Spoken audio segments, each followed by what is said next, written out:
ಶಿಲ್ಪಿ doctor B R. Ambedkar ಅವರ 135ನೇ ಜಯಂತ್ಯೋತ್ಸವ ದೇಶಾದ್ಯಂತ ಮತ್ತು ಕರ್ನಾಟಕ ರಾಜ್ಯದಲ್ಲೂ ಸಹ ಭಾರತೀಯ ಜನತಾ ಪಾರ್ಟಿ ನಮ್ಮ ರಾಷ್ಟ್ರೀಯ ಅಧ್ಯಕ್ಷರು ನಿತಿನ್ ನಬೀನ್ಜಿಯವರ ಅಪೇಕ್ಷೆಯಂತೆ ಬಹಳ ಅರ್ಥಪೂರ್ಣವಾಗಿ ಮತ್ತು ಸಂಭ್ರಮದಿಂದ ನಾವು ಆಚರಣೆ ಮಾಡ್ತಾ ಇದ್ದೇವೆ.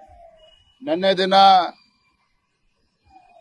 ರಾಜ್ಯದ ಎಲ್ಲ ನಗರಗಳಲ್ಲಿ ಗ್ರಾಮಗಳಲ್ಲೂ ಸಹ ಬಾಬಾ ಸಾಹೇಬ್ ಅಂಬೇಡ್ಕರ್ ಅವರ ಪುತ್ಥಳಿ ಸ್ವಚ್ಛತೆಯನ್ನು ಮಾಡುವಂಥದ್ದು, ದೀಪಗಳನ್ನ ಪ್ರಜ್ವಲಿಸುವ ಮೂಲಕ ಇವತ್ತು ಅಂಬೇಡ್ಕರ್ ಸರ್ಕಲ್ ಇರಬಹುದು, ಅಂಬೇಡ್ಕರ್ ಬೀದಿಗಳಲ್ಲಿ ನಮ್ಮೆಲ್ಲ ಕಾರ್ಯಕರ್ತರೊಟ್ಟಿಗೆ ಬಾಬಾ ಸಾಹೇಬ್ ಅಂಬೇಡ್ಕರ್ ಅವರ ಜನ್ಮ ಜಯಂತಿಯನ್ನ ಬಹಳ ಅರ್ಥಪೂರ್ಣ ಆಚರಣೆ ಮಾಡ್ತಾ ಇದ್ದೇವೆ.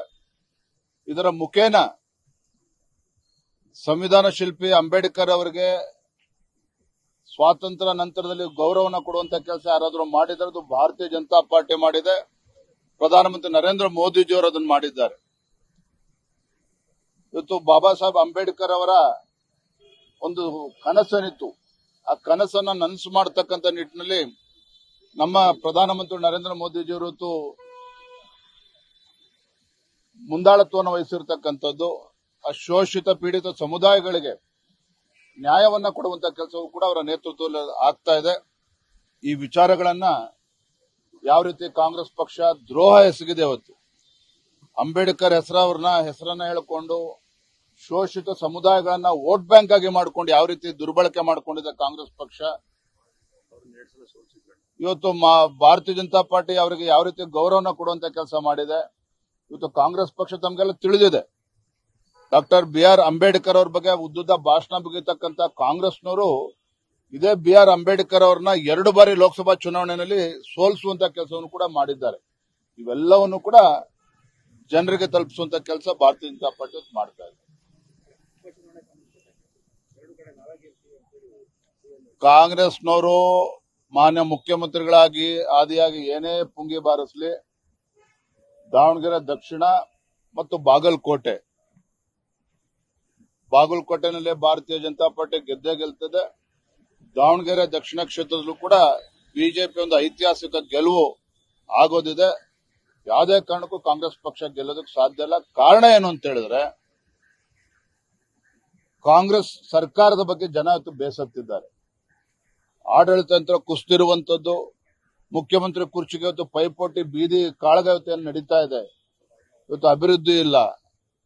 ಕಾಂಗ್ರೆಸ್ ಸರ್ಕಾರ ಅಂತ ಹೇಳಿದ್ರೆ ಅಲ್ಪಸಂಖ್ಯಾತನ ಓಲೈಕೆ ಮಾಡಿಕೊಂಡು ಹಿಂದೂಗಳಿಗೆ ಅಪಮಾನ ಮಾಡುವಂತ ಕೆಲಸವನ್ನು ಕೂಡ ಏನ್ ಮಾಡ್ತಾ ಇದ್ದಾರೆ. ಇವೆಲ್ಲರ ಪರಿಣಾಮ ಜನ ಬಿಜೆಪಿಗೆ ಆಶೀರ್ವಾದನ ಮಾಡ್ತಾರೆ.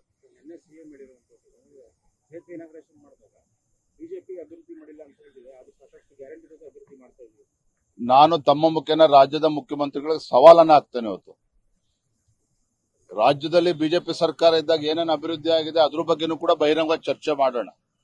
ಯಡಿಯೂರಪ್ಪನವರು ಮುಖ್ಯಮಂತ್ರಿ ಇದ್ದಾಗ ರಾಜ್ಯದಲ್ಲಿ ಯಾವ ರೀತಿ ಅಭಿವೃದ್ಧಿ ಕೆಲಸ ಕಾರ್ಯಗಳಾಗಿದ್ದಾವೆ, ಸಿದ್ದರಾಮಯ್ಯನವರು ಮುಖ್ಯಮಂತ್ರಿ ಆದ್ಮೇಲೆ ಮೈಸೂರು ಜಿಲ್ಲೆಗೆ ಏನು ಅಭಿವೃದ್ಧಿ ಕೆಲಸ ಮಾಡಿದ್ದಾರೆ, ಯಡಿಯೂರಪ್ಪನವರು ಮುಖ್ಯಮಂತ್ರಿಗಳಿದ್ದಾಗ ನಮ್ಮ ಶಿವಮೊಗ್ಗ ಜಿಲ್ಲೆಗೆ ಯಾವ ರೀತಿ ಅಭಿವೃದ್ಧಿ ಕೆಲಸ ಮಾಡಿದ್ದಾರೆ, ಇದ್ರ ಬಗ್ಗೆ ಬಹಿರಂಗ ಚರ್ಚೆಗೆ ಬರಲಿ.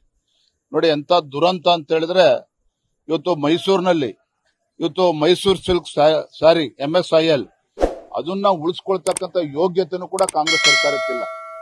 ಆ MSIL ಅನ್ನು ಕೂಡ ಮುಚ್ಚಾಕಿ, ಮುಖ್ಯಮಂತ್ರಿಗಳ ತವರು ಜಿಲ್ಲೆ MSIL ಅನ್ನ ಮುಚ್ಚಾಕಿ ಅಲ್ಲನ್ನ ಸ್ಟೇಡಿಯಂ ಮಾಡೋದಕ್ಕೆ ಒಂದು ಹುನ್ನಾರ ಹೊರಟಿದ್ದಾರೆ.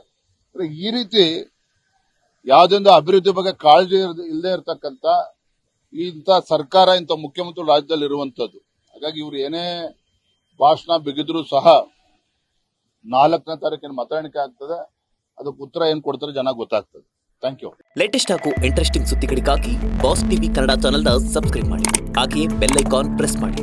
ಇದರ ಜೊತೆಗೆ ಫೇಸ್ಬುಕ್, ಇನ್ಸ್ಟಾಗ್ರಾಮ್, ಎಕ್ಸ್ ನಲ್ಲೂ ಮಿಸ್ ಮಾಡದೆ ಫಾಲೋ ಮಾಡಿ.